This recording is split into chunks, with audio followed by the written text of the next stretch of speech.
기도하겠습니다.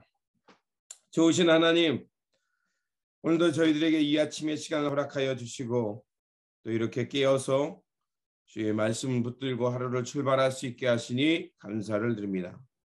주님, 오늘도 우리에게 귀한 사명의 자리 주시고 또 말씀을 통해서 우리가 이 땅에서 어떻게 살아가야 하는지 깨달을 수 있도록 기회 주셨사오니 잘 깨닫고 건강하고 바른 믿음 되어서 하나님의 나라, 하나님께서 이끌어 가시는 새 역사를 향해서 충성하며 주님의 뜻을 이루며 살아가는 저희들이 되게 하여 주시옵소서.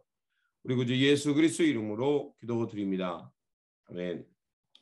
오늘 우리에게 주신 말씀은 레위기 18장 2절에서 5절 또 24절에서 30절입니다.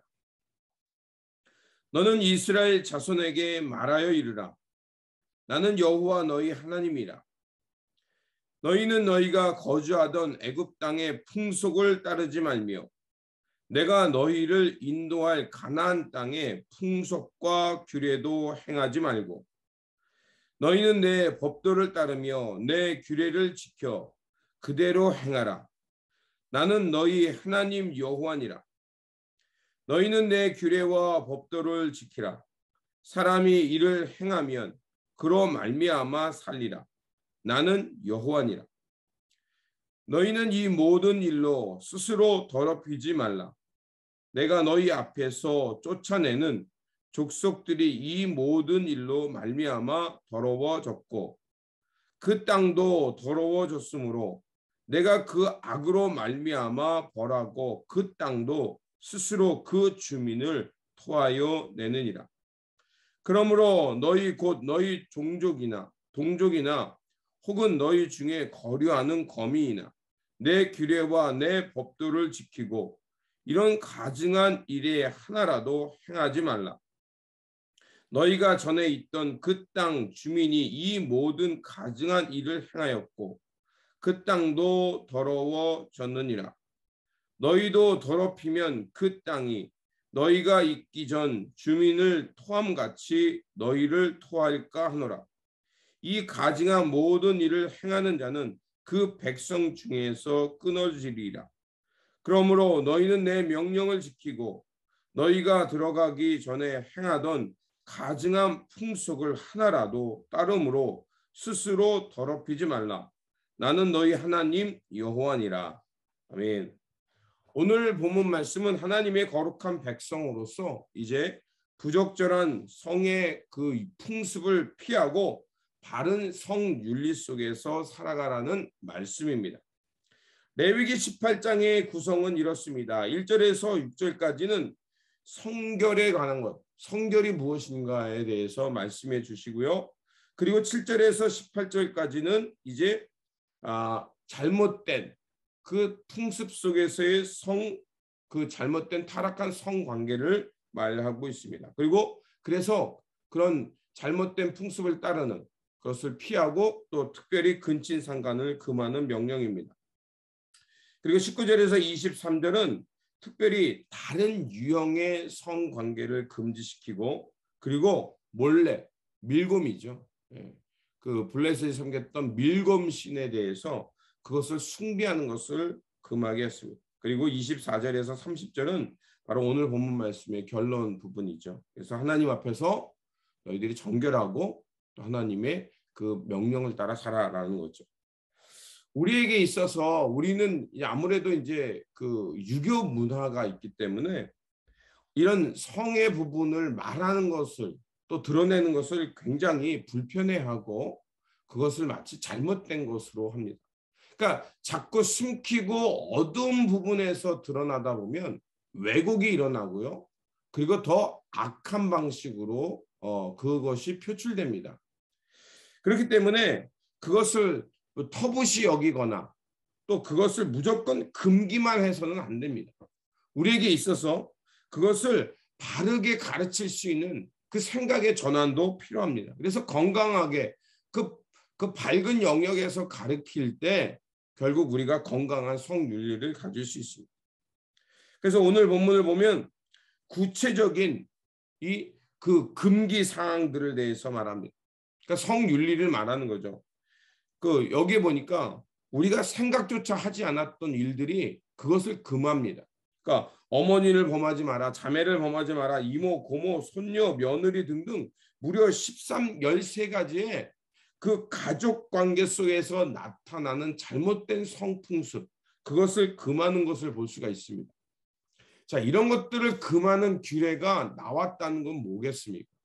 바로 이런 잘못된 풍습을 가지고 있었습니다. 그러니까 그런 풍습으로 인해서 가족이라는 관계망이 깨지고 또 문제가 생겼다는 것입니다.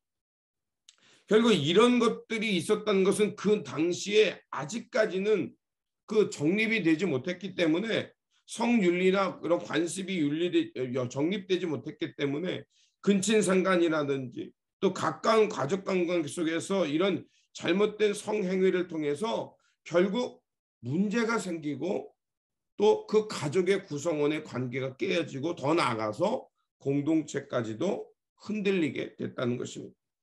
또한 여기 본문에 보면 혼의 관계라든지 동성애 문제라든지 또 수간, 동물과의 관계 이런 것들을 가증한 문화라고 잘못된 풍습이라고 분명하게 명시하고 있습니다. 자, 이런 것들은 바로 무엇이냐면 하나님의 백성이라는 것은 하나님의 언약 백성, 택함받은 백성으로 살아가는 것은 그 하나님이 주신 가이드라인이 있어요. 그 안에서 건강하게 바른 윤리관계를 가지고 살라는 거예요. 벗어나고 싶은 욕망도 있지만 그것을 우리가 어떻게 합니까? 잘못된 것을 알아차리면 돌아올 수 있잖아요. 자, 그런 것들을 우리에게 명시해 주고 있는 것입니다. 그러면 하나님께서 말씀하시는 바른 성윤리란 어떤 것일까요? 성에 대한 것은 창세기 2장 24절에 가장 오래된 관습이죠. 자, 이렇게 말하고 있습니다. 남자가 부모를 떠나 그의 아내와 합하여 둘이 한 몸을 이룰지니라. 예수님도 그랬거든요. 자, 분명히 하나님께서는 우리는 이런 고백이 있습니다. 하나님께서 남자와 여자를 창조하셨고 결국 그 사람들이 부모를 떠나서 즉 남자와 여자가 그 부부라는 관계를 통해서 한 몸을 이룬다는 겁니다.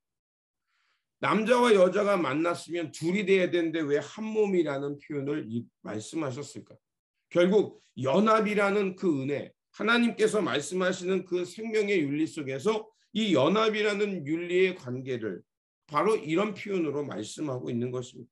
결국 남자나 여자의 차이를 넘어 한 몸을 이루는 그 한 몸이 되어가는 그런 공동체가 바로 가족, 그리고 공동체의 최소 단위가 바로 가족인 것이 바로 여기 나옵니다.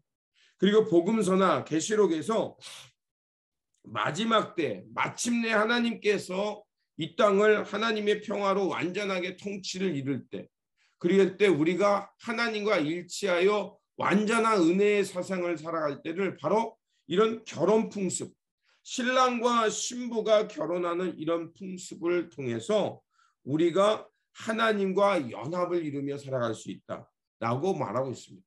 그렇기 때문에 하나님께서는 결혼이라는 이 풍습을 통해서 우리가 어떻게 일치를 이뤄가며 하나님과 연합하며 살아가는 모습의 그것을 이런 비유를 통해서 우리에게 말씀해 주셨습니다. 그렇기 때문에 하나님께 택함받은 거룩한 백성이라면 이렇게 세상의 풍습이나 풍조를 따르는 것이 아니라 바른 성윤리 속에서 의식 속에서 우리가 살아가야 합니다. 그렇기 때문에 오늘도 우리에게 주신 말씀을 통해서 바로 건강한 성윤리와 의식을 갖는 것이 중요합니다. 그것은 앞에 말한 대로 요즘 이제 결혼이라는 것에 대해서 여러 가지 논의들이 하고 있지만 결혼이라는 것이 단순히 그 어떤 사람과 사람의 만남의 관계를 넘어서 결국 하나님께서 말씀하시는 바른 성윤리 속에서 건강하게 부부 관계를 가지면서 거룩한 공동체, 하나님의 은혜와 사랑과 일치가 있는 공동체를 이뤄가는 게 하는 것. 그것이 바로 하나님께서 말씀하시는 건강한 성윤리의 모습입니다. 그렇기 때문에 이스라엘 백성들은 이제 하나님의 거룩한 백성이기 때문에 옛 과거 애굽의 풍습이나 가나안의 풍습을 쫓아서 문란하거나 규범 없는 성생활을 하지 말고 이제 하나님의 규범과 법도를 따라서 이렇게 바르고 건강한 부부관계와 부부 공동체를 이루면서 건강하게 살아가라는 것입니다. 만약 그렇게 하지 못한다면 분명히 오늘 본문은 말합니다. 그 이방 땅에 있는 사람들이 그렇게 가증해지고 더럽혀졌기 때문에 하나님께서 너희를 그 땅에 보낸다는 건 뭐예요? 가나안에 살고 있던 토속인들을 쫓아낸다는 거죠. 그것을 이렇게 표현해요. 땅이 더러워졌기 때문에 그들을 토해냈다라고 말합니다. 이 말은 너희들도 그 땅에 들어가서 이렇게 잘못된 가나안의 풍습을 따라 살게 되면 땅이 결국 너희들의 가증한 모습 때문에 토해낼 것이다. 이런 생각을 갖게 된 거예요. 그래서 그들이 가나안 땅, 약속의 땅을 잃어버린다는 것은 바로 그 땅에서 쫓겨나서 노예가 되고 또다시 다른 땅으로 이주해 간다는 것은 자신들이 하나님 앞에서 잘못 살았다는 그런 의식을 갖게 되는 것입니다. 그래서 27절과 28절은 이렇게 말합니다. 너희가 전에 있던 그 땅 주민이 이 모든 가증한 일을 행하였고 그 땅도 더러워졌으므로 너희도 더럽히면 그 땅이 너희가 있기 전 주민을 토함과 같이 너희를 토할까 하노라. 이렇게 말합니다. 이런 점에서 본다면 가나안은 이스라엘 백성들에 의해서 쫓겨난 것이 아니라 바로 그 땅에 살아가는 사람들이 죄를 지었기 때문에 또 쫓겨난 것이라는 거죠. 이스라엘 백성도 바로 이런 말씀과 언약 속에서 건강한 성윤리와 의식 속에서 바로 하나님의 건강한 부부 그리고 하나님과의 이런 건강한 부부 관계 속에서 하나님과 바른 일치와 연합을 이루며 살아가는 것입니다. 그렇다면 우리가 어떻게 하나님과 바른 관계를 맺으며 살아갈 수 있을까요? 4절과 5절은 우리에게 가르쳐 줍니다. 너희는 내 법도를 따르며 내 규례를 지켜 그대로 행하라. 나는 너희 하나님 여호와니라. 너희는 내 규례와 법도를 지키라. 사람이 이를 행하면 그로 말미암아 살리라. 나는 여호와니라. 자, 우리가 하나님의 명령과 법도를 규례를 지키면 결국 하나님과 바른 관계를 이루고 하나님 안에서 건강하게 일치를 이루며 살아갈 수 있다라고 말합니다. 그렇습니다. 주님의 명령을 따라 살아가는 것. 그리고 하나님의 명령에 맞추면서 그것을 매이는 것이 아니라 그것을 통해서 하나님의 뜻이 여기에 있구나라고 그것을 깨닫고 그 하나님의 뜻을 향해서 내가 몸과 마음을 기울이며 살아가는 것. 그것이 바로 하나님 앞에서 건강한 성윤리와 의식을 갖고 살아가는 것입니다. 그러므로 오늘도 우리에게 주신 말씀, 법도와 규례를 잘 따르면서 하나님과 바른 관계를 맺으며 그 바른 관계 속에서 하나님의 일치와 그 신비의 의미를 깨달으면서 오늘도 이 바른 성윤리와 도덕 속에서 건강하고 바른 공동체를 이루며 살아가는 저와 여러분들이 되시기를 주님의 이름으로 축원드립니다. 기도하겠습니다. 거룩하신 하나님, 하나님의 말씀과 규례를 통해서 남자와 여자가 하나님의 거룩한 풍속 속에서 이제 일치를 이루며 그것이 바로 하나님과의 연합을 이루는 신비인 것을 알게 하셨습니다. 그러하오니 우리에게 허락하신 그 아름다운 성의 귀한 선물을 쾌락의 도구가 아닌 하나님의 은혜를 깨닫는 그 도구가 되게 하여 주시옵소서. 또한 이방의 풍습처럼 풍요와 번영만을 위한 도구가 아니라 바로 하나님과의 일치와 연합을 이루는 신비한 방법임을 깨닫고 바르고 건강한 성윤리 속에서 아름다운 부부 관계를 이루며 그 연합의 신비를 이루며 거룩한 공동체, 성숙한 공동체로 살게 하여 주시옵소서. 우리 구주 예수 그리스도의 이름으로 기도드립니다. 아멘.